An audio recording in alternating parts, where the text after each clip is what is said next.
Assalamualaikum and I hope everyone is doing well. बहुत लोगों की कंफ्यूजन होती है कि यूरोप में कौन से कंट्री को टारगेट किया जाए for their higher education studies. So आज हम डिस्कस करने जा रहे हैं जर्मनी को and at the same time हम उसको कंपेयर करेंगे बेल्जियम से। So let's start. Well guys, अगर हम जर्मनी को देखें for study point of view, so इधर भी बहुत सारे बेनिफिट्स हैं और कुछ बेनिफिट्स ऐसे भी हैं जो इस स्लाइड में नहीं गिवन। सबसे पहले जो सबसे मेजर बेनिफिट है, आपको जर्मनी में वन टाइम ब्लॉक अमाउंट पे करनी होती है। Secondly, more chances of settlements are there.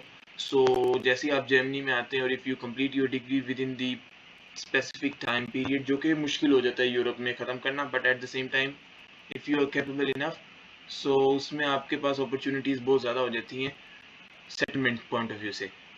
दूसरा, as in Europe, Germany is itself is a big country with strong economy, so इधर बहुत सारी job opportunities हैं in terms of construction, specially अगर हम मैकेनिकल इंजीनियर्स की बात करें जो ऑटोमोबाइल्स की तरफ हैं, तो उनके लिए तो बहुत सारी अपॉर्चुनिटीज़ हैं। But at the same time जो इशू जर्मनी में आजकल फेस कर रहे हैं स्टूडेंट्स, वो ये है कि अपॉइंटमेंट्स नहीं मिल रही। सबसे पहली बात तो बहुत सारे स्टूडेंट्स ऐसे भी हैं जिन्होंने अपने तकरीबन 2-2 साल ज़ाया कर दिए हैं अपॉइंटमेंट इश्यूज़ की वजह से। अब यही है कि अगर इस इशू को सॉल्व नहीं किया जाता तो फिर जर्मनी आपके लिए बहुत मुश्किल हो जाएगा। और 2024 में जर्मन एम्बेसी ने ये भी कह दिया है कि वो सॉर्ट आउट किया करेंगे कैपेबल स्टूडेंट्स को, उन्हीं को वीज़ा मिला करेगा जो फुली कैपेबल होंगे।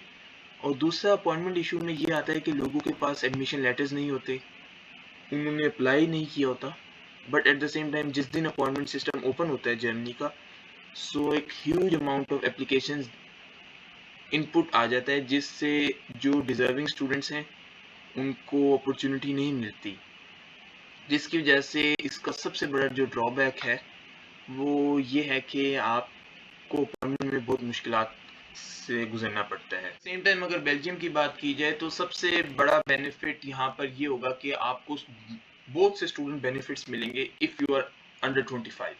फॉर एग्जांपल, आपको 12 यूरोस का ईयरली पास मिल जाएगा जिसमें आप ब्रसल्स घूम सकते हैं, और दूसरे सिटीज़ में भी इसी तरह ऑप्शंस हैं, तो आप उधर भी जाके इनरोल कर सकते हैं। दूसरा, आपको स्टूडेंट अलाउंस मिला करेगा if you are earning less than the limited working hours, तो फिर आपको 350 यूरोस तक मिलेंगे।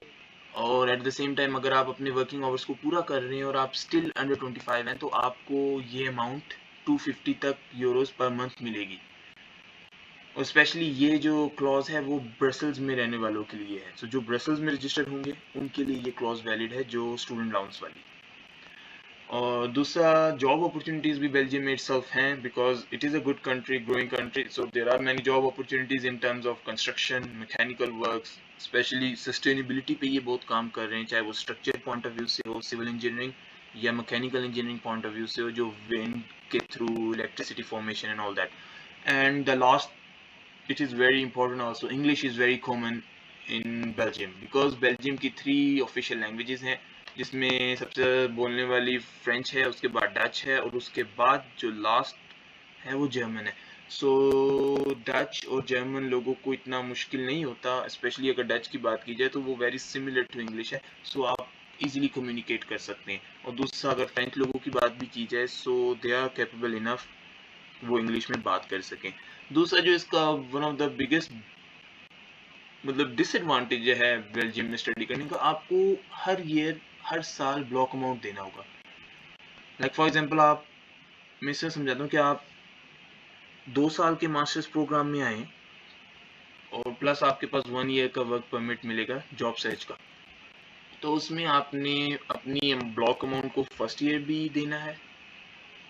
जब आपका फर्स्ट ईयर खत्म हो जाएगा, आपने उतनी ही अमाउंट आपने दूसरे साल के लिए भी जमा करवानी है। चलें, यहाँ तक तो फिर भी समझ आती है कि हम एज अ स्टूडेंट काम कर रहे हैं बेल्जियम में, सो वी हैव टू पे द ब्लॉक अमाउंट। बट जो एक डिसएडवांटेजेस फैक्टर, लाइक सबसे बड़ा फैक्टर है ना, वो ये है कि जब आपको टेम्परेरी वर्क सर्च वीज़ा भी मिलेगा फॉर 1 ईयर, उसमें भी आपको ब्लॉक अमाउंट जमा करवानी है। यहाँ पर ये थोड़ा सा हेक्टिक हो जाता है, बिकॉज इनिशियल डेज में अर्निंग इतनी आसान नहीं है।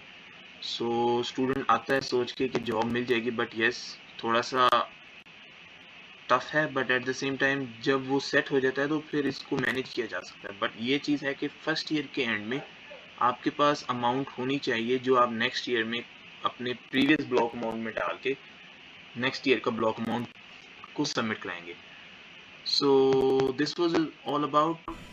Thank you so much, and I hope you will make a right decision. And both the countries are good, but the decision is yours, so hopefully you will make the right decision. Thank you.